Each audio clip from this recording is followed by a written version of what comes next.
दीपावली का त्योहार जो है सामान्य त्योहार नहीं है। हमारे जितने भी त्योहार हैं वो सब 1, 2 या 3 दिन मनाए जाते होंगे, लेकिन ये त्योहार पूरे 5 दिन मनाया जाता है। इसमें स्वास्थ्य से लेकर के आपकी आर्थिक स्थिति, आपका संपूर्ण वैभव, आपके जो है रिलेशनशिप, यानी कि कंप्लीटली जैसा हम जीवन जीते हैं तो वो पूरे जीवन जीने का क्या तरीका होना चाहिए, दीपावली का त्योहार हमें सिखाता है। क्या उपाय कर सकते हैं जिससे ना धनतेरस, धन से ही शुरू हो रहा है, धन ही आए हमारे पास। माँ लक्ष्मी जो है वो विभिन्न पुराणों में ये आख्यान मिलता है, उन्होंने विभिन्न माध्यमों के द्वारा अपनी अपनी प्रिय वस्तुओं का वर्णन किया है कि मैं कहाँ रहती हूँ, कहाँ नहीं रहती हूँ, कहाँ रहना पसंद करती हूँ और क्या करने से मैं दौड़ी चली आती हूँ। मैं आपको इस पॉडकास्ट में आज आपके दर्शकों को एक एक बात विस्तार के साथ बताऊंगा। जो व्यक्ति अपने जीवन में उसको बहुत दिक्कत हो रही है, कोई महिला या पुरुष है, और ये समझ में नहीं आ रहा कि अब मेरे को न तो मेरा कोई व्यापार नहीं चल रहा है या मुझे नौकरी नहीं मिल रही, अब मैं जीवन में हताश हो चुका हूँ, निराश हो चुका हूँ, तो अपनी पत्नी के सहित, और शादी नहीं हुई तो अकेला, जिस दिन नक्षत्र होता है प्रातःकाल, उस दिन रोहिणी व्रत पंचांग में भी दिया रहता है,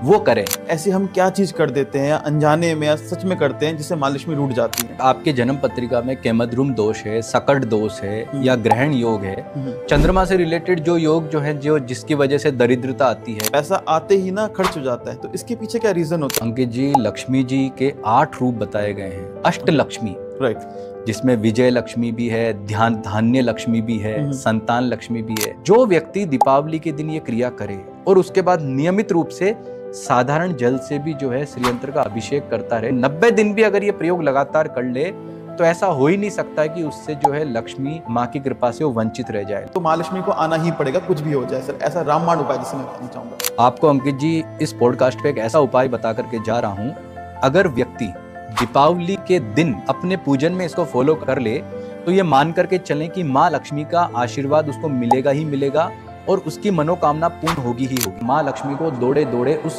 घर में, उस व्यक्ति के जीवन में समृद्धि देने के लिए आना ही पड़ेगा।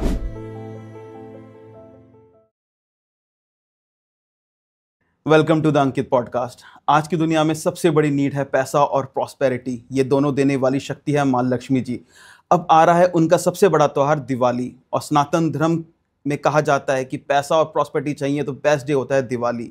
लेकिन असली सवाल ये है कि किस विधि से पूजा करें, कौन सा उपाय करें जिससे माँ लक्ष्मी की कृपा गारंटी हो जाए और घर में कभी भी धन की, सुख की, समृद्धि की कभी कमी ना हो। और आज इन सब चीज़ों में आज हम बात करेंगे आज के हमारे एस्ट्रोलॉजर गेस्ट ज्योतिष आचार्य सुधाकर पुरोहित जी के साथ, जो हमारे साथ स्पेशल जयपुर से दिल्ली आए हैं पॉडकास्ट करने के लिए, जिनको तकरीबन 20 साल का एक्सपीरियंस है ज्योतिष के अंदर। तो चलिए वेलकम करते हैं आज के हमारे एस्ट्रोलॉजर गेस्ट ज्योतिष आचार्य सुधाकर पुरोहित जी का। सर नमस्ते। सर नमस्कार। Thank you so much sir, आप हमारे पॉडकास्ट में, आप काफ़ी दूर से हमारे पॉडकास्ट में आए, आपका वेलकम करना चाहूँगा आपके हमारे पॉडकास्ट के अंदर। सर जैसे कि हम तो आपको जानते हैं, आप काफ़ी फेमस है सोशल मीडिया पे, इंस्टाग्राम पे, यूट्यूब पे, पर जो हमारे न्यू व्यूअर्स हैं उनको अपने बारे में बता सके प्लीज़ आप। नमस्कार, मैं सुधाकर पुरोहित ज्योतिषाचार्य ज्योतिष के क्षेत्र में पिछले 20 वर्षों से जो है प्रोफेशनली काम कर रहा हूँ।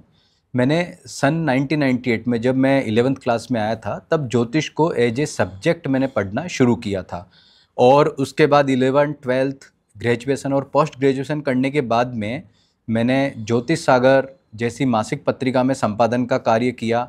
इसके अतिरिक्त एमफिल मैंने किया, जिसमें मुझे जो है यूनिवर्सिटी में टॉप करने पर गोल्ड मेडल भी मिला। और ज्योतिष सागर के बाद में मैंने संपूर्ण ज्योतिष एवं वास्तु मैगजीन का संपादन किया और 15 से अधिक पुस्तकों का लेखन किया, जिसमें ज्योतिष, वास्तु, तंत्र, अध्यात्म सबकी पुस्तक सम्मिलित है। और उसके बाद 2021 से मैं सोशल मीडिया पर ज्योतिष डिविनेशन के नाम से हमारा जो चैनल है उस पर एस्ट्रो सुधाकर पुरोहित और जयपुर पंडित जी, ये 3 माध्यम है जिसके द्वारा आप मुझसे कनेक्ट कर सकते हैं, मिल सकते हैं। और लगातार जो है मैं प्रिंट मीडिया में, सोशल मीडिया में, सभी में कार्यरत हूँ। शुरुआत करते हैं आज के पॉडकास्ट की। सर बात है जैसे कि हमारा आज का पॉडकास्ट माँ लक्ष्मी पे, दिवाली पे आता है। सर बहुत सारे त्यौहार है हमारे हिंदू धर्म, हमारे सनातन धर्म के अंदर, दिवाली को इतनी महत्व क्यों दी गई है? देखो, दीपावली महालक्ष्मी को समर्पित एक त्यौहार है। दीपावली का त्यौहार जो है सामान्य त्यौहार नहीं है। हमारे जितने भी त्यौहार हैं वो सब 1, 2 या 3 दिन मनाए जाते होंगे, लेकिन ये त्यौहार पूरे 5 दिन मनाया जाता है। राइट। मुख्य रूप से तो ये माँ लक्ष्मी को समर्पित है, लेकिन ऐसा नहीं है। इसकी जो शुरुआत होती है वो होती है धन त्रयोदशी से। धन त्रयोदशी मतलब नाम से ही धन है, जहाँ उस दिन भगवान धन्वंतरी जी की सुबह जयंती मनाई जाती है। फिर दोपहर में जो है वो हम कोई बर्तन या कोई चांदी का सिक्का, सोने का सिक्का, यानी कि मेटल परचेज करते हैं, जिसको धन का प्रतीक माना जाता है कि वो हमारे घर में आएगा तो हमारे लिए जो है वैभव लेकर के आएगा। और शाम के समय जो है वो यम राज के प्रति जो है दीपदान किया जाता है और कुबेर जी की, माँ लक्ष्मी की पूजा की जाती है। यहाँ से हमारा ये त्यौहार शुरू होता है, जो कि कंप्लीटली माँ लक्ष्मी को समर्पित है, लेकिन फिर भी वैभव, स्वास्थ्य और जीवन की जो संपूर्णता उसका प्रतीक है। अगले दिन प्रातःकाल रूप चतुर्दशी का त्यौहार होता है, जिसमें जो है महिलाएं जो है पानी में जो है वो वैसे विभिन्न प्रकार का उपटन, यानी कि जो है उपटन लगाती हैं। लगा करके जो जल होता है उसमें उस दिन जो है साक्षात गंगा का वास माना जाता है, तो उस जल में जो है उस जल से स्नान किया जाता है। कहा तो ये जाता है कि आप जाके तीर्थ पे स्नान करो, लेकिन एक आम आदमी के लिए संभव नहीं है। राइट। तो वो हल्का जल में गंगा जल डाल करके स्नान करे तो वो भी गंगा जल के जो है समान जो है स्नान माना जाता है। फिर जो है 11 बजे 12 बजे के आसपास में जो है वो नरक चतुर्दशी का त्यौहार मनाते हैं, जिसमें जो है वो किरीट नाम का एक फल होता है, दक्षिण भारत में इसे मनाते हैं कि उसे पैरों से कुचला जाता है और ऐसा माना जाता है कि अब हम नरक में जाने से बच गए। ये संपूर्ण रूप से भगवान श्री कृष्ण को समर्पित है, क्योंकि भगवान श्री कृष्ण ने जो है नरकासुर का वध किया था और जाकर के उसके आतंक से जो है लोगों को मुक्त करवाया था। उसके बाद दोपहर के समय जो है हनुमान जी की पूजा की जाती है, क्योंकि कई पुराणों में ये उल्लेख है कि इस दिन जो है वो जो हनुमान जी की जयंती भी मनाते हैं। और शाम के समय पुनः छोटी दिवाली बोलते हैं इस दिन को, तो वापस से यमराज के प्रति जो है दीपदान होता है, जो हमारे अकाल मृत्यु से हमें बचाने वाला होता है। फिर अगले दिन जो है अमावस्या होती है, तो अमावस्या की दोपहर के समय पितरों के निमित्त विशेष पूजन होता है। राजस्थान और कई जगह तो ऐसा माना जाता है कि यह जैसा पितृपक्ष होता है उसके समान ही दोपहर में पितरों का तर्पण करना बहुत ही श्रेष्ठ और अच्छा मानते हैं, इससे पितरों की विशेष कृपा मिलती है। फिर शाम के समय जो है वो स्थिर लगन में, प्रदोष काल में या अच्छे मुहूर्त में माँ लक्ष्मी का पूजन किया जाता है। फिर अगले दिन माँ लक्ष्मी का पूजन, और ये जो रात्रि कहलाती है दीपावली की, काल रात्रि कहलाती है। और फिर अगले दिन जो है वो जो अगले दिन भगवान श्री कृष्ण को ये समर्पित जो होता है अन्नकूट महोत्सव हम इसमें मनाते हैं। गोवर्धन पर्वत की पूजा करते हैं, उसका प्रतीक रूप में लोग घर घर के बाहर गोवर्धन पर्वत का जो प्रतीक बनाते हैं उसका पूजन करते हैं। तो अगला दिन टोटल जो है भगवान श्री कृष्ण को समर्पित है। और उसके अगले दिन जो है भाई दूज मनाई जाती है 5वें दिन, और चित्रगुप्त जी का पूजन किया जाता है। ऐसे करके एकमात्र त्योहार है जो पूरे 5 दिन जो है मनाया जाता है। तो ये सबसे बड़ा तभी त्योहार माना जाता है, हर चीज इसके अंदर कवर हो जाती है बेसिकली। इसमें स्वास्थ्य से लेकर के आपकी आर्थिक स्थिति, आपका संपूर्ण वैभव, आपके जो है रिलेशनशिप, जैसे भाई बहन का रिलेशन है, यानी कि कंप्लीटली मतलब एक जैसा हम जीवन जीते हैं तो वो पूरे जीवन जीने का क्या तरीका होना चाहिए, ये दीपावली का त्यौहार हमें सिखाता है। धनतेरस हम कैसे मनाया जाए सर, और उसके लिए अगर आप कोई उपाय बता सकें कि हमारी चीजें अच्छी हों उससे। देखो, धनतेरस जो है सामान्यतः शुरू होता है प्रातःकाल, जब त्रयोदशी तिथि सूर्योदय काल समय आ जाए तो धन्वंतरी जी की पूजा की जाए। धन्वंतरी जी कौन थे? जब समुद्र मंथन हुआ था तो वो अमृत का कलश लेकर प्रकट हुए थे, तो उनको हमारे आयुर्वेद में उनको एक तरह से आयुर्वेद के शास्त्र का जनक माना जाता है। ऐसा माना जाता है कि उन्हीं के आशीर्वाद से आयुर्वेद जो है प्रकट हुआ और जिसकी सहायता से हम स्वस्थ रहते हैं, तो उनको जो है स्वास्थ्य का प्रतीक मानते हैं। तो जितने भी वैद्य डॉक्टर हैं या अस्पताल हैं उनमें उनका विशेष रूप से पूजन किया जाता है। एक आम आदमी भी अगर उनका स्वास्थ्य दिक्कत रहती हो तो भगवान धन्वंतरी का पूजन कर सकते हैं। इस बार धन्वंतरी जयंती जो है वो 18 तारीख को नहीं है, 19 तारीख को सुबह, यानी कि जो है धनतेरस पहले है। मतलब आपको जो सिक्का खरीदना है, मेटल खरीदना है, चूंकि वो जो है धनत्रयोदशी जिस दिन दोपहर के समय होती, दोपहर के बाद होती, तब किया जाता है। तो 18 तारीख को जो है आपको जो भी सिक्का खरीदना, मेटल खरीदना, बर्तन खरीदना, वो प्रक्रिया की जाएगी और यम दीपदान 18 को शाम को होगा। लेकिन धन्वंतरी जयंती इस बार 19 को सुबह होगी, क्योंकि त्रयोदशी जो तिथि है वो 18 को दोपहर में प्रारंभ हो रही है। तो इसलिए 19 तारीख को सुबह जो है वो हमें धन्वंतरी जी का पूजन करना है। तो लेकिन इस बार शुरुआत कैसे हो रही है? हमें दोपहर में 18 तारीख को 2, 3, 4, 5 बजे के आसपास जाके मार्केट में कोई बर्तन खरीदना है, सोने का सिक्का या ज्वेलरी लेनी है, वो आप खरीद के इस बार त्योहार की शुरुआत करें। उसके बाद में फिर शाम को जो है वो यमराज के प्रति अपना दीपदान करना, और आपके घर में जो कुबेर जी का कोई विग्रह हो या यंत्र हो तो यंत्र का आप पूजन करें माँ लक्ष्मी के साथ में, क्योंकि उस दिन कुबेर जी का पूजन करना, क्योंकि वो धनाध्यक्ष हैं, उनको धनाध्यक्ष होने का आशीर्वाद है। जो भी धन पैसा मिलता है उन्हीं के आशीर्वाद से मिलता है। तो अगर आप अपना जीवन में धनागमन करना चाहते हैं, आप चाहते हैं कि मेरा जो है वो आर्थिक स्थिति बहुत अच्छी रहे, जीवन में जो भी मैं बिजनेस करूं, नौकरी करूं, उसमें कभी भी धनागमन रुके नहीं, प्लस जो भी मैं पैसा कमाता हूं, जो संचित करता हूं, वो व्यर्थ में ना जाए, किसी बेकार के जो है वो हेल्थ खराब हो गई, इसमें खर्च हो गया, या कोई हमें ठग के ले जाए या कहीं जाके फंस गया, ऐसा नहीं हो जाए, गलत इन्वेस्टमेंट नहीं हो जाए। तो ऐसी स्थिति में जो है कुबेर जी का और माँ लक्ष्मी का पूजन जो है आपको 18 तारीख के दिन शाम को जरूर करना चाहिए। तो आपसे जानना चाहेंगे सर, कैसे पूजा करें सर कुबेर जी की? इसके लिए जो है आप कुबेर यंत्र आता है, बाजार में आसानी से अवेलेबल हो जाता है।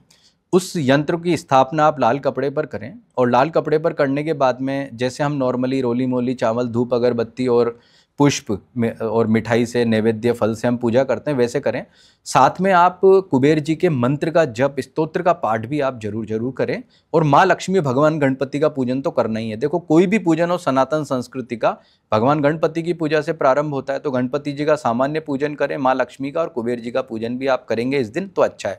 एक बात और, कई लोग जो है जिनका जो है कमर्शियल प्लेस, जैसे मान लो ऑफिस है या कोई फैक्ट्री है, वो घर से दूर है, अब आप दीपावली के दिन दोनों पूजन नहीं कर सकते मान लो, तो ऐसी स्थिति में जो पूजन आपको दीपावली के दिन करना है माँ लक्ष्मी का, आप चाहो तो अपने व्यवसायिक स्थल है या फैक्ट्री है तो वहां पर आप जो है इस दिन भी कर सकते हैं। मतलब इस दिन 3 बजे के बाद में, शाम के टाइम या प्रदोष काल रहता है सूर्यास्त के जस्ट बाद में 2 घंटे 20 मिनट तक, इस दौरान आप करेंगे तो ये सबसे बेस्ट मुहूर्त मानते हैं। और ऐसा मानते हैं कि इस दिन जो है कुबेर जी का और लक्ष्मी जी का पूजन करने से जो है व्यक्ति को अथाह जीवन में जो है धन मिलता है, उन्नति होती है, उसकी प्रॉस्पेरिटी होती है।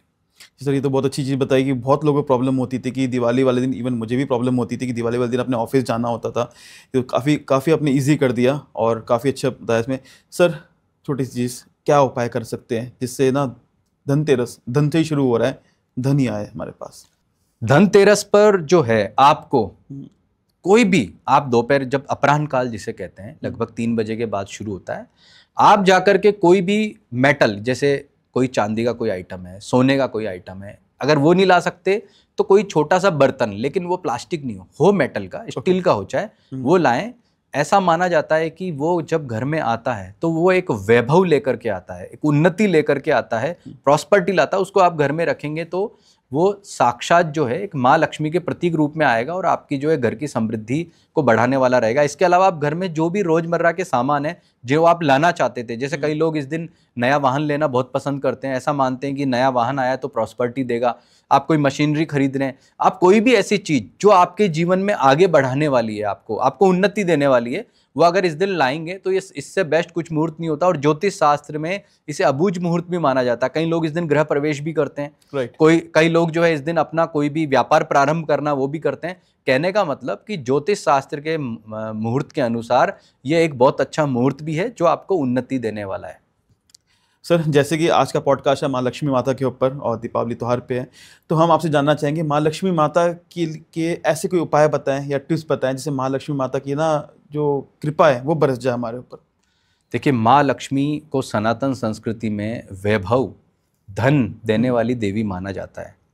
कोई भी व्यक्ति जो माँ लक्ष्मी की उपासना करता है, उसे जब तक अपने इष्ट के बारे में ये नहीं पता होगा कि ये कौन है, इनकी जो है क्या, इनका जो है कैसे ये धन देती हैं, इनका स्वरूप कैसा है और इनका जो है स्वभाव कैसा है, क्योंकि हम जो पढ़ा है, हमने जो समाचार पत्रों के द्वारा, मैगजीन या कहीं से सुना है, वो इतना काफ़ी नहीं है।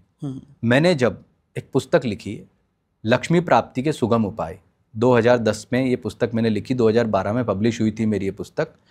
तो इस पुस्तक के माध्यम से मैंने जो है ये बताया कि माँ लक्ष्मी का सबसे पहले हम स्वरूप जानते हैं। आप स्वरूप जान जाएंगे, आप उसके अनुसार पूजा उपासना करेंगे तो निश्चित रूप से आपको माँ लक्ष्मी का आशीर्वाद मिलेगा ही मिलेगा। क्योंकि अपने इष्ट की अगर आपको कृपा प्राप्त करनी है तो सबसे पहले आपको उनके बारे में जानना चाहिए। तो हम सबसे पहले बात करते हैं कि माँ लक्ष्मी कौन है। राइट। माँ लक्ष्मी भगवान विष्णु की शक्ति है, जिन्हें वैष्णवी शक्ति कहा जाता है। इनका पुराणों में, वेदों में अलग अलग जगह पर अलग अलग उल्लेख मिलता है। जैसे आपको पता है श्री सूक्त का वर्णन जो है वो वेदों में हुआ है, श्री सूक्त वेदों से लिया गया है, जिसमें जो है माँ लक्ष्मी की उपासना है। इसके अलावा यह भगवान विष्णु की जो है वैष्णवी शक्ति है। तो जब समुद्र मंथन हुआ, समुद्र मंथन का उल्लेख रामायण में भी है, महाभारत में भी और सभी पुराणों में। Right. तो समुद्र मंथन क्यों हुआ था? क्योंकि दुर्वासा ऋषि ने यह श्राप दिया था इंद्रदेव को कि तुम्हारा समस्त वैभव और ऐश्वर्य जो है रसातल में चला जाए। तो समस्त ऐश्वर्य वैभव किसकी वजह से होता है? माँ लक्ष्मी की वजह से। हमारे जीवन में भी जो समस्त ऐश्वर्य वैभव माँ लक्ष्मी की वजह से वो चला गया रसातल में। तो सभी जो देवता थे उनका जो पावर है, उनकी जो शक्ति है, वो कितनी दयनीय हो गई कि वो राक्षसों से हार करके सब जाके छिप गए किसी कोने में, और इंद्र दर दर भटक रहा है, और इंद्रदेव दर दर भटक के कह रहे हैं कि मेरे को वो वैभव लौटाया जाए। तो उनको ये कहा गया है कि अगर वैभव आपको चाहिए तो रसातल में जो गया है उसको दोबारा प्राप्त करना पड़ेगा। तो इसके लिए क्या करें कि इसके लिए समुद्र मंथन करते हैं। तो समुद्र मंथन के लिए जो है दैत्यों के बिना संभव नहीं था, क्योंकि देवता कमजोर हो गए थे, दैत्य बलशाली थे। तो दैत्य को राजी करने के लिए अमृत का लालच देकर के वो समुद्र मंथन प्रारंभ हुआ। उसमें भगवान विष्णु ने जो है बहुत बड़ा रोल निभाया कि वो जो है कच्छप अवतार में उस पहाड़ के नीचे रहे, जिसके ऊपर मथनी के रूप में जो है पहाड़ रख करके उसका मंथन होना था। और उसके बाद में जब मंथन शुरू हुआ तो उसमें से विभिन्न प्रकार के जो है पदार्थ निकले, जिनमें से सबसे पहले जो विष निकला उसको तो भगवान शिव ने ग्रहण किया और वो नीलकंठ कहलाए। उसके बाद में जब उस का जो परम लक्ष्य था समुद्र मंथन का, वो था माँ लक्ष्मी की प्राप्ति, ताकि देवताओं को वैभव मिले, और अमृत प्रकट हो रहा है जिसको पी करके जो है वो जो है देवता और दानव अमर होना चाहते थे। तो इसमें जो महालक्ष्मी जो प्रकट हुई थी वो हुई थी कार्तिक अमावस्या के दिन, जिसे हम दीपावली के रूप में पूजते हैं। तो जब माँ लक्ष्मी प्रकट हुई, इसीलिए दीपावली पर माँ लक्ष्मी का पूजन किया जाता है। तो उनको भगवान विष्णु ने अपने हृदय में धारण किया और देवताओं को उनका वैभव मिला। एक माँ लक्ष्मी का यह स्वरूप है जो कि कार्तिक अमावस्या को प्रकट हुआ था। भृगु ऋषि की वो पुत्री हैं जो भार्गवी कहलाती हैं, एक उनका दूसरा ये रूप है। तीसरा उनका जो रूप है वो दुर्गा सप्तशती में उल्लिखित है, जिसे महालक्ष्मी कहा जाता है, जो महिषासुर मर्दिनी है। 2, 3, 4 मध्यम चरित्र की वो देवी हैं, और उन्होंने महिषासुर जो दैत्य था उसका वध किया था। और इसके अतिरिक्त आप जब उसमें तंत्र ग्रंथों में जाएंगे तो 10 महाविद्याओं में यह अंतिम विद्या कमला के रूप में जानी जाती है। कमला मतलब जो कमल पर आसीन है, ये भी महालक्ष्मी का ही एक स्वरूप है। और तंत्र के ग्रंथों में इनका रमा रूप का भी उल्लेख है। तो जब आपने, और लक्ष्मी तंत्र एक जो है तंत्र का ग्रंथ है जिसमें माँ लक्ष्मी ये कहती हैं कि मैं स्वयं जो है 4 रूपों में प्रकट होती हूँ। एक तो लक्ष्मी, दूसरा कीर्ति, एक जया और एक माया। ये मेरे 4 रूप हैं जिनके जरिए मैं संपूर्ण विश्व को वैभव और ऐश्वर्य प्रदान करती हूँ। तो ये माँ लक्ष्मी का संपूर्ण स्वरूप है। इस संपूर्ण स्वरूप को मैंने अपनी पुस्तक जो है लक्ष्मी प्राप्ति के सुगम उपाय में स्पष्ट किया कि पहले आप उसको समझो, जानो, उनके स्वभाव को जानो, उनकी प्रकृति को जानो। तो उसके बाद में आप जब माँ लक्ष्मी का उपासना करेंगे तो निश्चित रूप से आपको उनका एक अच्छा आशीर्वाद मिलेगा ही मिलेगा। सर, जैसे कि आपने बताया कि आप 11th क्लास से आपने ज्योतिष स्टार्ट की थी 1998 में, आज 27 साल हो गए तकरीबन सर। तो वही जानना चाहूँगा सर, कोई ऐसा उपाय जो माँ लक्ष्मी माँ को खूब प्रसन्न करके, आप बहुत एक्सपीरियंस सर आपके पास सर। देखो, माँ लक्ष्मी जो है वो विभिन्न पुराणों में ये आख्यान मिलता है, उन्होंने विभिन्न माध्यमों के द्वारा अपनी अपनी प्रिय वस्तुओं का वर्णन किया है कि मैं कहाँ रहती हूँ, कहाँ नहीं रहती हूँ, कहाँ रहना पसंद करती हूँ और क्या करने से मैं दौड़ी चली आती हूँ। मैं आपको इस पॉडकास्ट में आज आपके दर्शकों को एक एक बात विस्तार के साथ बताऊंगा, क्योंकि इसकी जो कंप्लीट कनेक्टिविटी है दीपावली के त्योहार से, तो हम दीपावली पर भी बात करेंगे। तो माँ लक्ष्मी ये कहती है कि मैं जितने भी कलर हैं, जितने भी रंग हैं, उसमें व्हाइट रंग में निवास करती हूँ। सफ़ेद रंग माँ लक्ष्मी को प्रिय है। और सभी जो नक्षत्र हैं, 27 नक्षत्र हैं, उनमें मुझे सबसे प्रिय रोहिणी नक्षत्र है। अब रोहिणी नक्षत्र प्रिय है तो इसका मतलब क्या हुआ? इसका मतलब ये हुआ कि एक व्रत होता है, रोहिणी व्रत। जो व्यक्ति अपने जीवन में उसको बहुत दिक्कत हो रही है, कोई महिला या पुरुष है, और ये समझ में नहीं आ रहा कि अब मेरे को न तो मेरा कोई व्यापार चल रहा है या मुझे नौकरी नहीं मिल रही, अब मैं जीवन में हताश हो चुका हूँ, निराश हो चुका हूँ, तो अपनी पत्नी के सहित, और शादी नहीं हुई तो अकेला, महीने में रोहिणी जिस दिन नक्षत्र होता है प्रातःकाल, उस दिन रोहिणी व्रत पंचांग में भी दिया रहता है, वो करें। और आप देखो कि लगातार पूरे साल कोई व्यक्ति रोहिणी व्रत कर लेता है, तो उस दिन करना क्या है? जिस दिन रोहिणी व्रत हो, सुबह प्रातःकाल जो है, जैसे ही आज व्रत है तो नहाए धोएं, मंदिर में जाएं, अपने संकल्प लें दाहिने हाथ में जल लेके कि आज रोहिणी व्रत है और मैं माँ लक्ष्मी आपके प्रति जो है आपका पूजन करूंगा और मैं व्रत लेने का संकल्प करता हूँ। अपने बाद में जो भी दैनिक काम है वो करें, एक समय भोजन करना और माँ लक्ष्मी का पूजन करना, और पूजन में उनको सफ़ेद रंग का नैवेद्य चढ़ाना है। चाहे आप खीर बना के चढ़ाओ, चाहे बर्फी चढ़ाओ, क्योंकि सफ़ेद रंग उन्हें प्रिय है। और रोहिणी व्रत का आप जो है पूरे दिन अपना व्रत करके शाम को लक्ष्मी जी का पाठ करें, जैसे आप कर सकते हो जिस भाव से। संस्कृत नहीं आती तो लक्ष्मी चालीसा कर ले, लक्ष्मी जी के किसी मंत्र का जप कर लें, स्तोत्र का पाठ कर लें। तो आप ये मान के चलो, ये व्रत आपने अगर पूरे साल किया तो निश्चित रूप से आपको इसका लाभ मिलेगा ही मिलेगा। ऐसे ही माँ लक्ष्मी कहती हैं कि तिथियों में मुझे पंचमी तिथि में मैं निवास करती हूँ। आप पंचमी तिथि का व्रत कर सकते हैं, जो कि आपके लिए बहुत अच्छा रहेगा। और वार जो होते हैं 7 दिन, उनमें मैं शुक्रवार में निवास करती हूँ। तो शुक्रवार का व्रत जो होता है वो भी लक्ष्मी जी के निमित्त किया जाता है। तो ये व्रत जो हैं आप ये कर सकते हैं जिनके द्वारा माँ लक्ष्मी का आशीर्वाद मिले। और ग्रहों में जो मेरा प्रिय है वो चंद्रमा ग्रह है, यानी कि चंद्रमा में मेरा वास माना जाता है। तो अगर आपकी जन्म पत्रिका में आप ज्योतिष पढ़ेंगे, ज्योतिष में सबसे जो नेगेटिव योग माने गए हैं वो मैक्सिमम चंद्रमा से रिलेटेड होते हैं। जैसे चंद्रमा अगर केमद्रुम योग बनाता है तो व्यक्ति एकदम बर्बाद माना जाता है कि भाई ये तो, इससे तो माँ लक्ष्मी हमेशा रूठी रहेगी। तो आपको अगर चंद्रमा आपकी जन्म पत्रिका में खराब है तो भी आप माँ लक्ष्मी का पूजन करेंगे तो आपको इससे बहुत ज़्यादा लाभ मिलेगा और आपकी जो स्थिति अच्छी होगी। और त्योहार जितने भी पर्व हैं, चूंकि दीपावली उनका प्रिय पर्व है, तो दीपावली की रात्रि में या दीपावली में प्रदोष काल में अच्छे मुहूर्त में माँ लक्ष्मी का पूजन करते हैं तो वो विशेष रूप से जो है प्रसन्न होती हैं।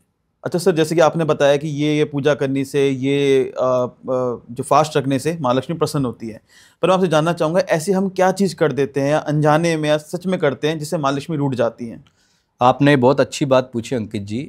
वर्तमान में ऐसे बहुत सारे काम हैं जो हम जाने अनजाने कर देते हैं और माँ लक्ष्मी रूठ के हमारे घर से चली जाती है। राइट। अब मैं आपको बताऊं, ऐसी बहुत सारे, देखो सबसे पहले आपके घर में जो अन्न है, जो भी आप भोजन करते हैं, उस अन्न को आप सोने और चांदी के समान कीमती समझो। जो अपने अन्न का अनादर करेगा, माँ लक्ष्मी कहती मैं ऐसे घर में कभी नहीं रहूंगी।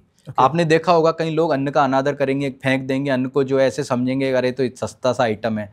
नहीं, अन्न को भगवान की तरह समझो। दूसरा बात, माँ लक्ष्मी ये कहती कि जिस घर में क्लेश होता है, लड़ाई झगड़े होते हैं आपस में, मैं उस घर में कभी नहीं रहती हूँ।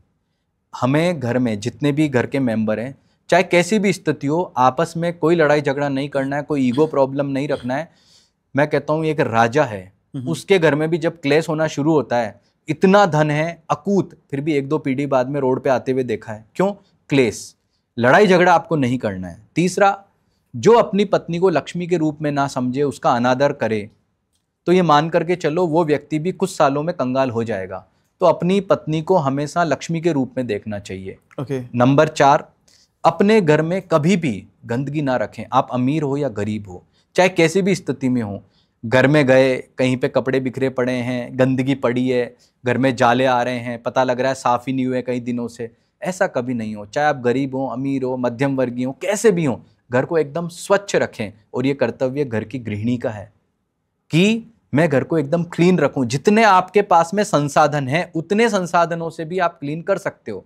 सफाई करने का कोई जो है पैसा नहीं लगता है। तो एक आपके घर में जो है सफाई रहे। दूसरा, आप जो भी वस्त्र पहने, चाहे वो पुराने हो चाहे नए, फटे ना हो और बदबूदार ना हो। जितना स्वच्छता से आप रह सकते हो, माँ लक्ष्मी को स्वच्छता बहुत पसंद है, जितनी ज्यादा स्वच्छता से आप रहोगे उतनी माँ लक्ष्मी आपसे प्रसन्न होंगी। दूसरा, अपनी दिनचर्या, आपका एक दिनचर्या होना चाहिए। प्रातःकाल सुबह उठना, आराधना करना, यानी कि अगर आप अपने जीवन में एक सिस्टम को, नियम को फॉलो नहीं करते हैं तो ऐसे लोगों से भी माँ लक्ष्मी बहुत जल्दी कुपित हो जाती है, नाराज हो जाती हैं। और एक दान, आप अपने जीवन में चाहे छोटा सा दान करें, जितनी आपकी कमाई है। मैं कहता हूं आप चाहे महीने के 15,000 भी कमाते हो तो जो क्षमता उतना दान करो, लेकिन दान जरूर करना चाहिए। वो दान आप किसी भी रूप में करोगे तो माँ लक्ष्मी की आपको कृपा जरूर जरूर मिलेगी, इसमें कोई डाउट नहीं है। अच्छा सर, जैसे आपने कहा था ना कि चंद्रमा का दोष होता है और चंद्रमा की अगर अच्छा ना हो अपनी कुंडली के अंदर तो लक्ष्मी माता ही हैं तो उनको ठीक कर सकती हैं। तो आपसे जानना चाहूँगा कि किसी की कुंडली में चंद्रमा उतना स्ट्रांग ना हो तो उसे क्या पूजा करनी चाहिए लक्ष्मी माता की, ताकि उसका मन विचलित ना हो, पैसा है उसके पास? अगर आपके जन्म पत्रिका में केमद्रुम दोष है, सकट दोष है या ग्रहण योग है, चंद्रमा से रिलेटेड जो योग जो है, जो जिसकी वजह से दरिद्रता आती है या जिसकी वजह से, जिसको प्रेष्य योग कहते हैं, दरिद्र योग कहते हैं ज्योतिष में, तो ऐसी स्थिति में ज्योतिष के प्राचीन शास्त्रों में कहा गया है कि माँ दुर्गा की और माँ लक्ष्मी की पूजा उपासना से लाभ होता है। आजकल तो लोग चंद्रमा नेगेटिव होने पर भगवान शिव की आराधना बताते हैं, पर वो शिव जी की परसेप्शन ये होता है कि जब आंतरिक आपको प्रॉब्लम है, आंतरिक मन की, अंतर मन का इशू है, तो आप भगवान शिव की जो है साधना करें। लेकिन चंद्रमा के कारण यदि आपको आर्थिक समस्या है, करियर में इशू है, तो तो फिर आपको माँ दुर्गा या माँ लक्ष्मी की साधना करनी चाहिए। और माँ लक्ष्मी को चंद्रमा अति प्रिय है, तो ऐसी स्थिति में आप यह संकल्प करके कि चंद्रमा ग्रह मेरे जो जन्म पत्रिका में नकारात्मक है, उसके परिहार के लिए मैं माँ लक्ष्मी का ये पूजन करता हूँ, मंत्र जप करता हूँ, तो इसका लाभ आपको जीवन में निश्चित मिलेगा। आप इसके लिए नियमित रूप से माँ लक्ष्मी के कोई भी मंत्र का, जैसे उनका मंत्र जो होता है उनका श्रीम बीज होता है, आप लेकिन बीज के लिए कहा जाता है कि गुरु से आज्ञा जरूरी है, तो इसके लिए मैं आपको एक बहुत सिंपल सा मंत्र बताता हूँ। ओम नमः कमल वासिन्यै स्वाहा, ये दशाक्षरी मंत्र है, मंत्र महानव में इसका उल्लेख भी मिलता है। ये सिंपल सा मंत्र है, कोई भी व्यक्ति, कोई स्त्री पुरुष कम पढ़ा लिखा हो, ओम नमः कमल वासिन्यै स्वाहा, इस मंत्र का भी निरंतर जप करेगा तो उसको चंद्रमा से रिलेटेड इशू जो है उसका भी जो है निराकरण होगा। और आर्थिक समस्या है, माँ लक्ष्मी की कृपा मिलेगी, आर्थिक समस्या दूर होगी और जीवन में धीरे धीरे कल्याण होगा। लेकिन देखो, मंत्र जप का असर आने में समय लगता है, एकदम से इसका असर नहीं होता है। लेकिन आप एक विशेष जो दिन होते हैं, जैसे दीपावली का दिन है, धनत्रयोदशी है, नवरात्र है, या कोई अच्छा मुहूर्त है, उससे प्रारंभ करके निरंतर ये मंत्र जप करेंगे तो आपको इसका लाभ जरूर मिलेगा। चलिए सर, बहुत अच्छा बताया सर। सर, कई लोगों को ना ये प्रॉब्लम होती है कि पैसा तो आता है पर टिकता नहीं है, पैसा आते ही ना खर्च हो जाता है, तो इसके पीछे क्या रीज़न होता है और क्या इसमें माँ लक्ष्मी माता हेल्प कर सकती हैं? अंकित जी, लक्ष्मी जी के 8 रूप बताए गए हैं, अष्ट लक्ष्मी, राइट, जिसमें विजय लक्ष्मी भी है, धान्य लक्ष्मी भी है, संतान लक्ष्मी भी है। दक्षिण भारत में इसके थोड़े अलग रूप हैं। पुराणों में कथा मिलती है कि जब राम और भगवान श्री राम और रावण का युद्ध हुआ था, तो विजय लक्ष्मी ने, जो कि नित्य निवास करती थी लंका में, अपना स्थान छोड़ दिया था। रावण समझ गया था कि मैं इस युद्ध में कभी विजय नहीं हो सकता हूँ। तो लक्ष्मी अपने अष्ट रूप से एक घर में रहती है। वो केवल धन का रूप नहीं है। मान लो किसी के घर में पैसा आ रहा है, लेकिन उसकी क्षमता ये नहीं है कि वो एक चपाती भी खा पाए, मतलब इतने रोग हैं, मान लो संतान कहने में नहीं है, तो व्यक्ति क्या सोचता है, मैं किसके लिए कमा रहा हूँ, उसे अपने धन से ही घृणा होने लगती है। तो लक्ष्मी को सर्व रूप में स्वीकार करना चाहिए। सर्व रूप क्या है? उसके अष्ट लक्ष्मी का जो स्वरूप है, उस रूप में जब आप उसे स्वीकार करोगे, स्वीकार करने का मतलब आपके प्रयत्न वैसे ही होने चाहिए, तो ही आपको जीवन में संपन्नता और वैभव मिलेगा। संपन्नता वैभव का मतलब केवल धन नहीं है, बल्कि आपके सारे सुख है। आप निरोग भी हो, आपको रोग, आप बीमारी नहीं है, आपको एक अच्छी पत्नी जो आपसे बहुत अच्छा विचार मिलते हैं, आप दोनों सम्मान करते हो एक दूसरे का, आपकी संतान आपका जो कहना मानती है, आपका जो अनादर नहीं करती है, ऐसी संतान है। प्लस जो भी घर के मेंबर हो आपस में झगड़ते नहीं हो, या आपके घर में जो अन्न है वो आपको प्रॉस्पेरिटी दे रहा है, उसको करने से आप स्वस्थ रहते हो। ये सारी चीज़ें मिलकर के माँ लक्ष्मी का एक संपूर्ण आशीर्वाद बनता है। और अष्ट लक्ष्मी की साधना इसीलिए, इसी वैभव को प्राप्त करने के लिए की जाती है। और एक बात और बताऊं आपको, दीपावली के दिन जब हम रात्रि में लक्ष्मी जी का पूजा करते हैं, तो लक्ष्मी जी की पूजा में अष्ट लक्ष्मी की अलग से पूजा भी की जाती है। इसका उल्लेख सभी ग्रंथों में है, जैसे नित्यकर्म पूजा प्रकाश, जिससे अधिकतर लोग पूजा करते हैं, गीता प्रेस गोरखपुर की, उसमें अष्ट लक्ष्मी की अलग से पूजा दी हुई है। तो सर, मैं वही जानना चाहूँगा कि कोई ऐसा छोटा सा उपाय करने से, अगर कोई ऐसा उपाय है जिससे हमारी सेविंग्स हो जाए, क्योंकि बहुत परेशान है सर लोग, आज ना खर्चे बहुत बढ़ चुके हैं और कंट्रोल नहीं होते, तो कोई ऐसा कोई उपाय है क्या एस्ट्रोलॉजी के अंदर आपके हिसाब से? दीपावली के दिन आपको ये उपाय करना है, बाकी नॉर्मल अच्छे मुहूर्त से भी आप स्टार्ट कर सकते हैं। माँ लक्ष्मी ये कहती है, मतलब आप सोचिए कि माँ लक्ष्मी अष्ट रूप में आती है, धन धान्य से भर देती है। माँ लक्ष्मी के लिए तो बहुत सारी तरह की नेगेटिव बातें भी कही है कि भाई माँ लक्ष्मी आती है तो कई तरह के प्रॉब्लम लाती है, लेकिन ऐसा नहीं है। माँ लक्ष्मी जो अपने पूर्ण स्वरूप, अष्ट स्वरूप के साथ आएगी तो आपके घर को धन धान्य से भरेगी, सभी चीज़ें जो आपको चाहिए जीवन में प्रदान करेंगी। लेकिन माँ लक्ष्मी ये कहती कि मेरा जो निवास, अभी थोड़ी देर पहले मैंने बहुत सारी चीज़ें आपको बताई, ऐसे ही उनका निवास जो है श्रीयंत्र में माना जाता है, जिसका नाम ही श्रीयंत्र है। कहते हैं कि श्रीयंत्र की प्राप्ति के लिए माँ लक्ष्मी ने स्वयं जो है त्रिपुरा सुंदरी की साधना की।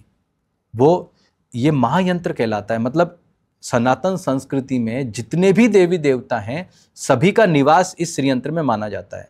जो व्यक्ति श्रीयंत्र की साधना करता है बिल्कुल सिस्टमेटिक तरीके से, इसके बहुत सारे तरीके हैं, एक आम आदमी से लेकर के तांत्रिक, बड़े बड़े साधु तपस्वी श्रीयंत्र की साधना करते हैं, लेकिन सबका सिस्टम अलग अलग है। एक आम आदमी साधना करना चाहता है तो श्रीयंत्र 3 प्रकार का आता है। एक भूपृष्ठीय, एकदम प्लेट की तरह आता है, एक कच्छप पृष्ठीय आता है जिसमें कछुए की तरह उभार होता है, और एक मेरु पृष्ठीय आता है जो कि पिरामिड की तरह उभार लिए होता है। आप कोई भी श्रीयंत्र की स्थापना करें, लेकिन अगर आपको अभिषेक करना है, अर्चन करना है, तो आप जो है मेरु पृष्ठीय जो श्रीयंत्र आता है उसका जो है स्थापना अपने पूजन में करें।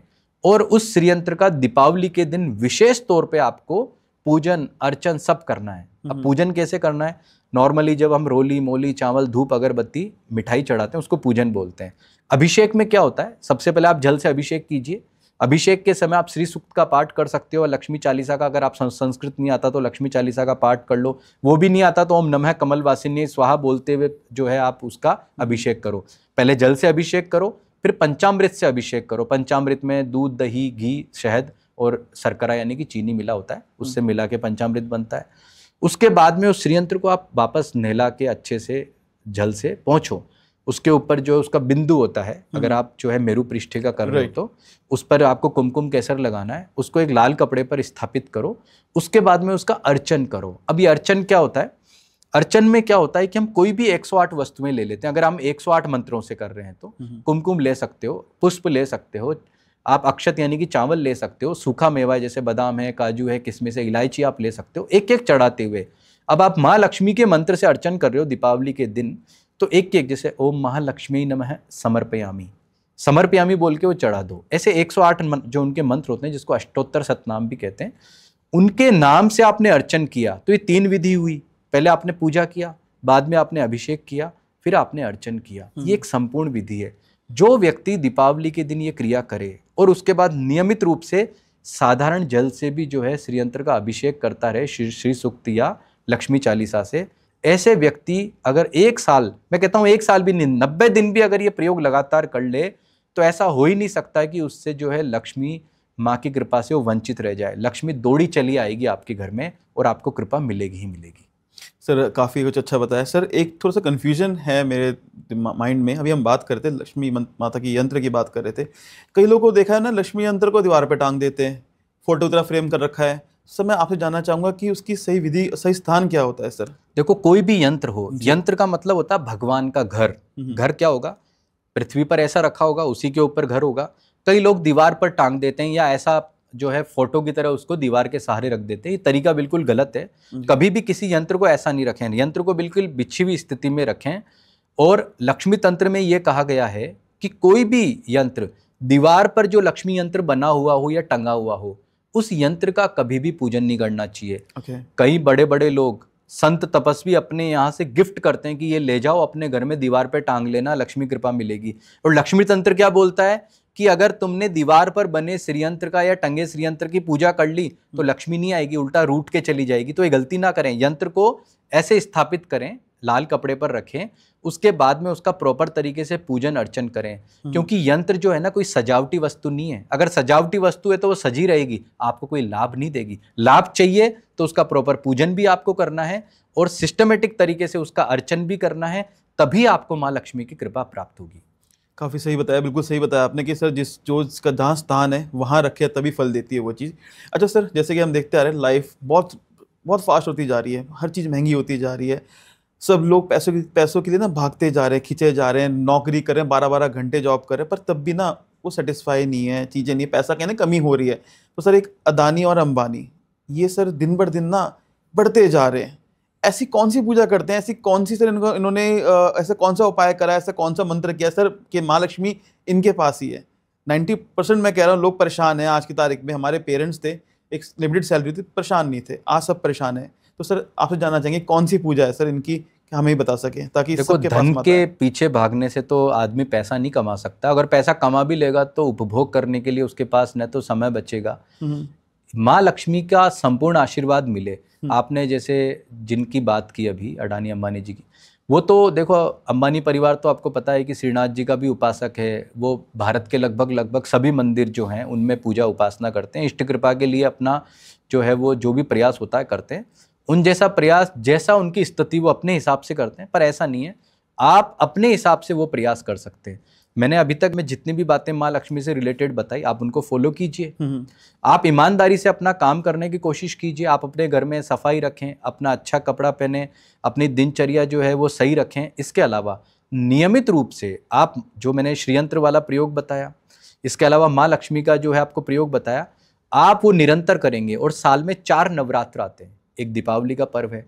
तो इन नवरात्र और दीपावली के पर्व में विशेष रूप से आप हर पर्व, जैसे मान लीजिए एक नवरात्र में आपने ये संकल्प लिया कि इस नवरात्र पर मैं इस बार अपनी इस मनोकामना को पूरा करने के लिए कोई जो है अनुष्ठान करना चाहता हूँ माँ लक्ष्मी के निमित्त या जो भी आपकी कामना उसके अनुसार, तो आप निरंतर जो है 4 नवरात्र में दीपावली पर इस तरह का पूजन आप करें, तो आप ये देखेंगे कि जैसा आपने संकल्प लिया है, आपने पैसे के लिए या आप अपने कोई पदोन्नति के लिए या अपने व्यापार में वृद्धि के लिए, तो वो समस्त जो है वैभव ऐश्वर्य आपको जीवन में जरूर मिलेगा। लेकिन जो सिस्टम उन्होंने अपनाया, उन्होंने मेहनत किया, एक सिस्टम को फॉलो किया, वही सिस्टम आपको फॉलो करना पड़ेगा, प्रयास करना पड़ेगा, तो धीरे धीरे धीरे आप भी बढ़ोगे। और ऐसा नहीं है जो व्यक्ति प्रयास करता है तो मान के चलो वो आगे बढ़ता है, लेकिन प्रयास सही दिशा में होना चाहिए। सही कहा सर आपने, एक प्रयास बहुत ज़रूरी है, मेहनत बहुत ज़रूरी है उसके लिए। सभी बात करते हैं पैसों की, बात करते हैं कर्ज की। पैसा आता है, लोग ना कई सारे लोग होते हैं कॉन्फिडेंट हो जाते हैं कि नहीं पैसा तो आ ही रहा है, और अचानक से कर्ज आता है उनके ऊपर। तो इसमें सर इसके पीछे भी कोई रीज़न होता है? देखो, कर्ज के पीछे 2 कारण होते हैं। एक तो कारण क्या होता है, लोभ। आजकल मैं देखता हूँ कि कई लोग जो हैं वो शॉर्ट मनी कमाने के चक्कर में एक बड़ा इन्वेस्टमेंट कर देते हैं, क्रिप्टो करेंसी में कर दिया, शेयर बाजार में कर दिया, या आजकल बहुत सारे इस तरह के मार्केट होते हैं, कुछ ऑथराइज्ड होते हैं, कुछ अनऑथराइज्ड होते हैं। अब होता क्या है, वो पैसा उनका डूब जाता है, तो उसके पीछे उनका क्या होता है, लालच समझ सकते हैं आप, जल्दी पैसा कमाने का प्रयास है। तो भाई अगर आप पैसा लगा रहे हो तो मैं राय दूंगा अपनी जन्मपत्री चेक करवा लो कि कब पैसा लगाना है, कब नहीं लगाना है। एक बात तो ये। दूसरा क्या होता है कि हमें एक सर्टेन इनकम आ रही होती किसी माध्यम से, हम सोचते हैं कि भाई ये इनकम तो चल रही है तो चलो मैं एक खर्चा पाल लेता हूँ, कोई बढ़िया गाड़ी ले लेता हूँ, कोई बढ़िया घर ले लेता हूँ। वो आपने लिया और पता लगा वो इनकम खत्म, तो वो कर्ज बन जाता है। दूसरा रीजन ये होता है। तो आप जो भी कार्य कर रहे हैं, जो भी, जैसे आपने चाहे कोई रिस्क वाला इन्वेस्टमेंट किया है, कोई रिस्क वाला आपने आपका चलता हुआ बिजनेस है, आपने कोई बहुत बड़ा इन्वेस्टमेंट उसमें डाल दिया कि चलो इस बिजनेस को और ज़्यादा प्रॉस्पर करूंगा मैं, और वो नहीं हो पाया और वो कर्ज बन गया।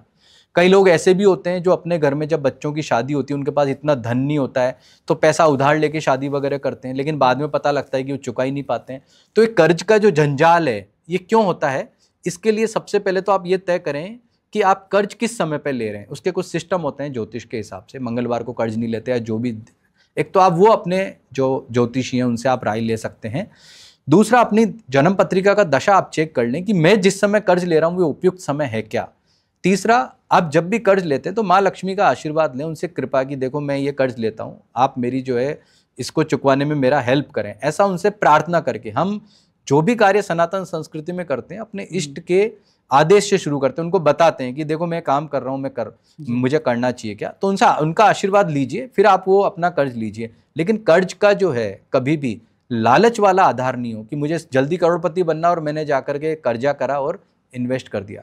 फंस जाओगे, तब जाके आपको पता लगेगा मैंने गलत किया। सर कोई इंसान कर्ज में फंस गया है और नहीं चुका पा रहा, चुकाना चाहता है, तो उसके लिए क्या करना चाहिए?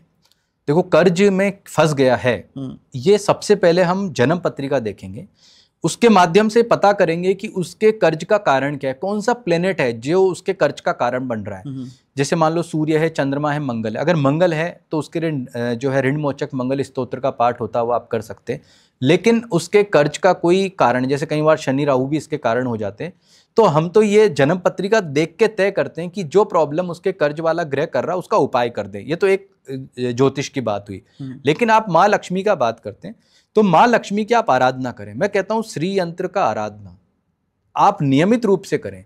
श्री यंत्र की आराधना एक ऐसी आराधना है जो आपको कितना ही बड़ा कर्ज हो, अगर आप पूरे हृदय से माँ लक्ष्मी का ये श्री यंत्र के माध्यम से साधना करते हैं, उनका मंत्र जप करते हैं, तो ये मान करके चलो कुछ सालों में या कुछ महीनों में ही आपको अच्छा रिजल्ट मिलता है और आपका जो भी कर्ज धीरे धीरे समाप्त होता है। लेकिन अपनी जन्म पत्रिका दिखा के उसका रीजन जरूर पता कर लो, ताकि वो ग्रह भी पॉजिटिव होगा, माँ लक्ष्मी की कृपा भी मिलेगी, तो आपका कर्ज जो है जल्दी समाप्त हो जाएगा।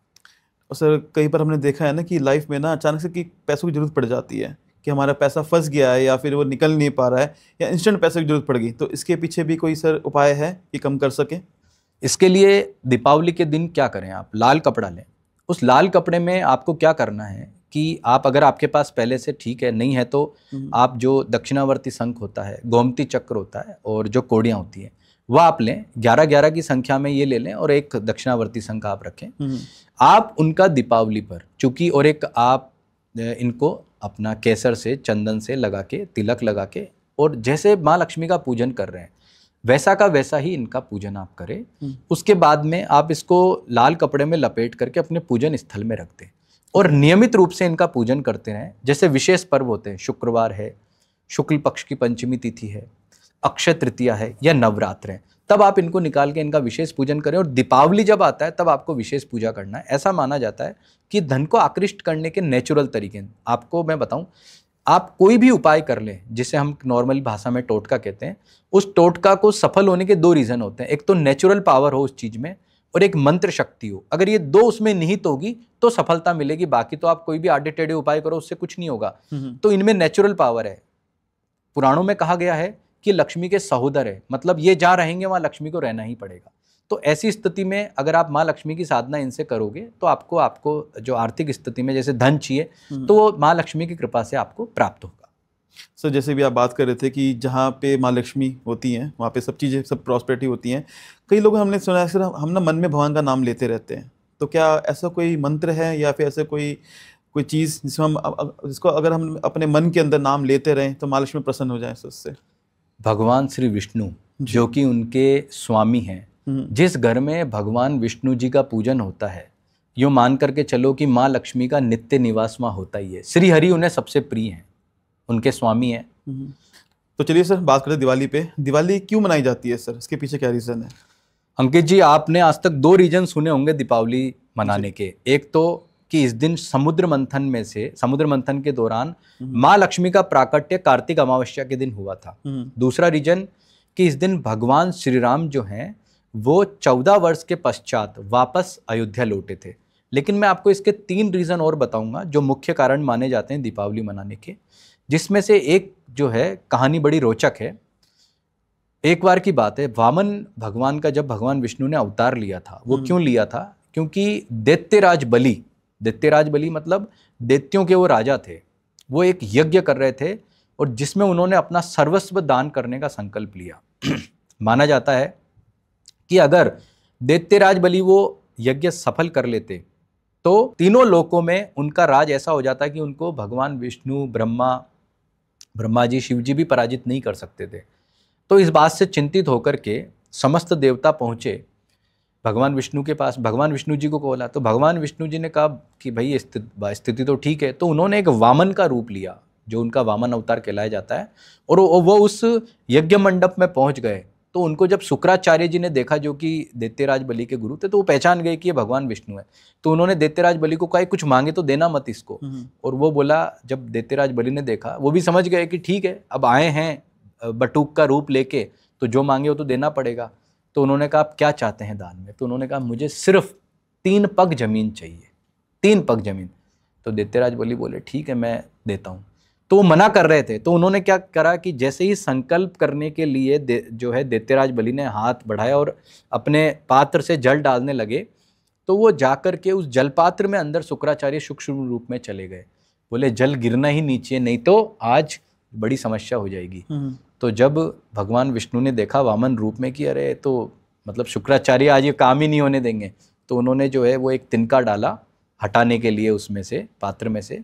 तो वो तिनका उनकी आंख में लगा, इसीलिए शुक्राचार्य जो एक आंख से जो है उनका खराब हो गया था। तो उसके बाद में उन्होंने संकल्प लिया, और संकल्प लेके जब वामन अवतार में भगवान विष्णु ने 3 पग जमीन मांगी, तो उन्होंने कहते हैं कि मात्र 2 पग में संपूर्ण पृथ्वी और ब्रह्मांड को नाप लिया था। तो ये देख करके जो है वो राजा बलि जो थे, दैत्यराज बलि, वो आश्चर्यचकित रह गए। तो उन्होंने कहा कि अभी तो एक पैर बाकी है, वो कहाँ रखूं, वो कहाँ से लाओगे तुम मेरे पास? तुम्हारा ये जो है ना संकल्प समाप्त हुआ और तुम्हारा ये जो यज्ञ विफल हुआ। तो उन्होंने कहा नहीं, आप तीसरा पैर मुझ पर रखिए, ये जो मेरा शरीर तो बाकी है ना, आपने 2 जो है पृथ्वी और उसको ही तो नापा, मैं तो बाकी हूँ। तो इस बात से जो है वामन अवतार में भगवान विष्णु प्रसन्न हुए और उन्होंने बोला मैं बहुत प्रसन्न हुआ हूँ कि ये संपूर्ण तो तुमने मुझे दान दे दिया, इसलिए ये तो तुम ले नहीं सकते, अब बताओ मैं तुम्हें क्या दे सकता हूँ वरदान में। तो उन्होंने कहा कि मुझे एक अलग से लोक चाहिए जिसकी आप अभी स्थापना करेंगे और आप उस लोक के चौकीदार बन के बैठेंगे ताकि उसकी हमेशा रक्षा हो। तो अब चूंकि वामन भगवान ने स्वयं जो है अपने मुख से उनको वरदान दिया, तो बोले ठीक है तथास्तु। अब जाकर के भगवान विष्णु वहाँ जाके उनके पहरेदार बन गए। उनका जो वैकुंठ लोक था उसमें भगवान विष्णु नहीं थे, तो वो जो विष्णु विहीन हो गया। माँ लक्ष्मी बड़ी चिंतित हुई, तो माँ लक्ष्मी गई दैत्यराज बलि के पास और उन्होंने कहा कि मुझे मेरे स्वामी वापस दीजिए, क्योंकि उसके बिना तो मैं रह नहीं सकती। तो उन्होंने जो है कहा भाई ये तो वरदान स्वरूप यहाँ पर बैठे हैं। तो ठीक है कि तुम जो चाहिए तुम ले लो उसके बदले में, और इनको यहाँ से फ्री करो। तो उन्होंने केवल एक आशीर्वाद मांगा कि समस्त ब्रह्मांड में 3 दिन मेरा राज हो, ऐसी व्यवस्था आप कर दें। तो बोले 3 दिन कौन से होंगे? वो होंगे धन त्रयोदशी से दीपावली पर्यंत। और माँ लक्ष्मी बोली कि ये 3 दिन राजा बलि का राज होगा, और जो व्यक्ति इस दिन मेरी पूजा करेगा तो मैं समझूंगी कि उनको समस्त वैभव जो भी वो मांगेगा मैं दूंगी। ये पुराणों में कहानी मिलती है। तो एक बहुत बड़ा रीजन ये है कि इन 3 दिनों में माँ लक्ष्मी की पूजा की जाती है, दैत्यराज बलि का भी जो है वो गुणगान किया जाता है। दूसरा रीजन कि इस दिन काल रात्रि मानी जाती है। सनातन संस्कृति में जो है 3 रात्रियों का बड़ा महत्व है, मोहरात्रि, काल रात्रि और महारात्रि। मोहरात्रि बोला जाता है जन्माष्टमी को, जिस दिन भगवान श्री कृष्ण का प्राकट्य हुआ। महारात्रि बोला जाता है महाशिवरात्रि, जिस दिन शिवलिंग का प्राकट्य हुआ।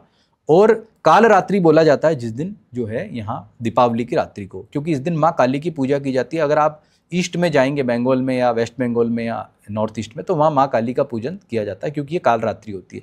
तो इस काल रात्रि की वजह से भी जो है दीपावली पर माँ काली और लक्ष्मी का पूजन किया जाता है। ये 2 रीज़न है, लेकिन एक रीज़न बड़ा ही शानदार है जो बहुत कम लोग जानते हैं। चातुर्मास जब आता है, आपको पता है कि जब देवशयनी हो जाती है तो चातुर्मास शुरू हो जाता है। तो चातुर्मास में क्या होता है कि निऋति का शासन होता है। निऋति, जिससे नैऋत्य दिशा बनी हमारे घर में, तो निऋति एक राक्षस है जिसके पीछे शक्ति होती है धूमावती, जो 10 महाविद्याओं में एक विद्या होती है। तो धूमावती कौन है? माँ लक्ष्मी की बड़ी बहन है। इसको अलक्ष्मी भी बोलते हैं, पुरुष विहीन होती है, दरिद्रा होती है। तो इसका जो शासन है वो समाप्त होता है दिवाली से जस्ट एक दिन पहले। और अगले दिन से शासन शुरू होता है माँ लक्ष्मी का। तो माँ लक्ष्मी का शासन समय शुरू हुआ है, इसलिए हम उस दिन माँ लक्ष्मी का वेलकम कर रहे हैं कि चलो आज धूमावती का शासन गया, माँ लक्ष्मी का शासन आया।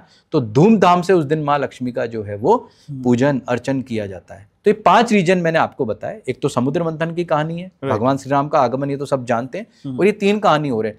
टोटल ये 5 महत्व जो है पुराणों में या हमारे सनातन संस्कृति ग्रंथों में मिलते हैं, जो दीपावली को मनाए जाने के मुख्य कारण है।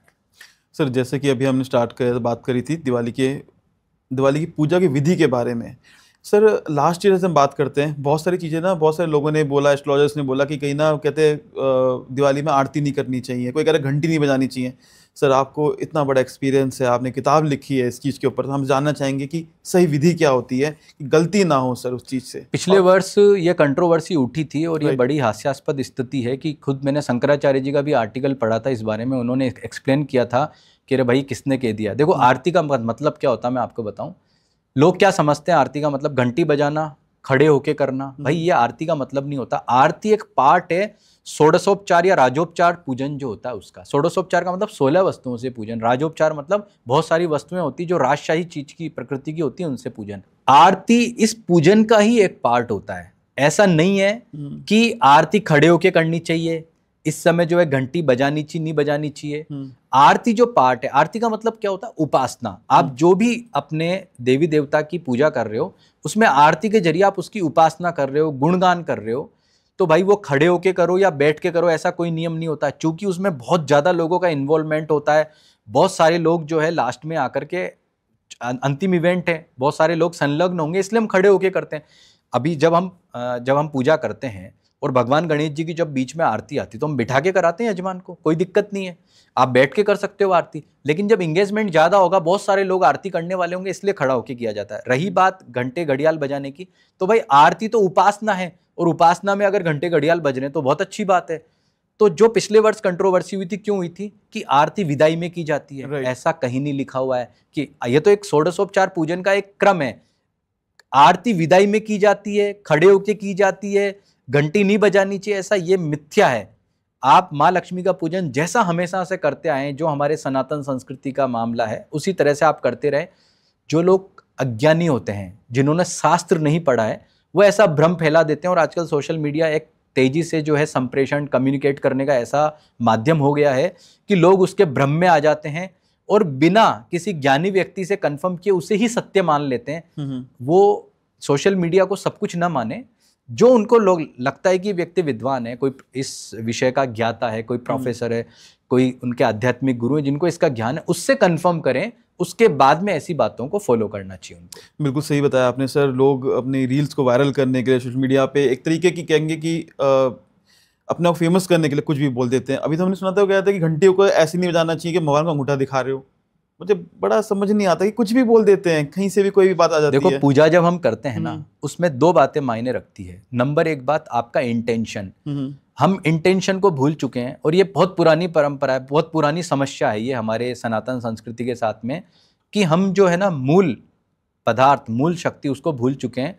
हमारा अपने इष्ट से, मतलब जिसकी भी हम साधना उपासना कर रहे हैं, उसके साथ में कितना गहरा इंटेंशन है, वो ज्यादा मायने रखता है। आप क्रिया क्या कर रहे हो वो मायने नहीं रखता है, आपका इंटेंशन कितनी, आप जो है तत्परता से, कितना जो है गहनता के साथ में, फोकस के साथ में अपने इष्ट की साधना कर रहे हो, वो मायने रखता है। अंगूठा ऐसे है, घंटी बजाई नहीं बजाई, ये मैटर नहीं करता है। मैटर ये करता है कि अपने पूरे फोकस होकर आप अपने इष्ट की साधना करें। सर काफ़ी अच्छा बताया आपने सर, और मैं सच में मैं पर्सनली आपको ये बात बोलूँगा कि आपने जैसे बताया कि सनातन धर्म की चीज़ें बताई, आपने हमारे धर्म को लेके बताया कि फ्राइडे को माँ लक्ष्मी की माता की पूजा कैसी करी जाए, और लक्ष्मी माता का ये दिन बताया गया आपने। वरना हमने सर बहुत सारी चीज़ें सुनी है सोशल मीडिया पे, लोग तो कहते हैं कि कई एस्ट्रोलॉजर कह रहे हैं कि फ्राइडे को ड्रिंक कर लो। फ्राइडे को तो हमारे ड्रिंक, हमारी जो अल्कोहल, विस्की, शुक्र के साथ में शराब को जोड़ा गया है। जबकि मैं आपको बता दूं, ज्योतिष में मैंने इतने ग्रंथ पढ़े हैं, दूर दूर तक कहीं भी शुक्र का अल्कोहल से कोई रिलेशन दूर दूर तक नहीं है। और आप कह रहे हैं सर फ्राइडे को पूजा करो, कितनी अच्छी बात है ये। और हमारे धर्म में ये लिखा हुआ है कि पूजा पाठ करना, भगवान का नाम लेना ही सबसे बड़ी चीज़ है। अगर कहेंगे कि सबको मरना है, सबको जाना है सर, और अगर आपको सच में चाहते स्वर्ग मिले या अच्छी जूनी में आपको हो, तो वो आपके भगवान ही बचा पाएंगे आपको, उनका नाम ही होता है चीज़ें। चलिए सर, काफ़ी कुछ अच्छा बताया आपने। सर मैं आपसे जानना चाहूँगा कि जाते जाते एक ऐसा उपाय बताएं कि इंसान के पास अगर कुछ भी ना बचे, सर वो अपनी होप हार चुका है, सब चीज़ें ख़त्म हो चुकी हैं, पर वो उपाय कर ले तो माँ लक्ष्मी को आना ही पड़ेगा, कुछ भी हो जाए। सर ऐसा रामबाण उपाय जिससे मैं जानना चाहूँगा। आपको अंकित जी इस पॉडकास्ट पे एक ऐसा उपाय बता करके जा रहा हूं, अगर व्यक्ति दीपावली के दिन अपने पूजन में इसको फॉलो कर ले, तो ये मान करके चलें कि माँ लक्ष्मी का आशीर्वाद उसको मिलेगा ही मिलेगा, और उसकी मनोकामना पूर्ण होगी ही होगी। क्या करना है, माँ लक्ष्मी का जो विग्रह है, पाना लगा के आप पूजन कर रहे हो, श्रीयंत्र रख के आप पूजन कर रहे हो, उसका आपको 108 कमल पुष्पों से अर्चन करना है। अर्चन क्या होता है, जिसमें हम एक एक वस्तु, ओम या श्रीम पहले लगा लो, फिर महालक्ष्मी का एक मंत्र बोलो और समर्पयामी बोलो। जैसे श्रीम महालक्ष्म्यै नमः समर्पयामी, और एक आपने कमल का पुष्प चढ़ाया, फिर दूसरा चढ़ाया, फिर ऐसे 108 कमल के पुष्पों से जो व्यक्ति माँ लक्ष्मी का अर्चन दीपावली के शुभ मुहूर्त में करता है। शुभ मुहूर्त कौन से होते हैं, प्रदोष काल, सूर्यास्त के बाद जो 2 घंटा 20 मिनट होता है, वृषभ लग्न जो शाम के समय आता है जिसे स्थिर लग्न कहा जाता है, या अर्धरात्रि में जो सिंह लग्न आता है स्थिर लग्न होता है। इस समय जो व्यक्ति माँ लक्ष्मी का इन 108 कमल के पुष्पों से अर्चन कर लेगा, ये मान करके चलना कि इस अर्चन से माँ लक्ष्मी को दौड़े दौड़े उस घर में, उस व्यक्ति के जीवन में समृद्धि देने के लिए आना ही पड़ेगा।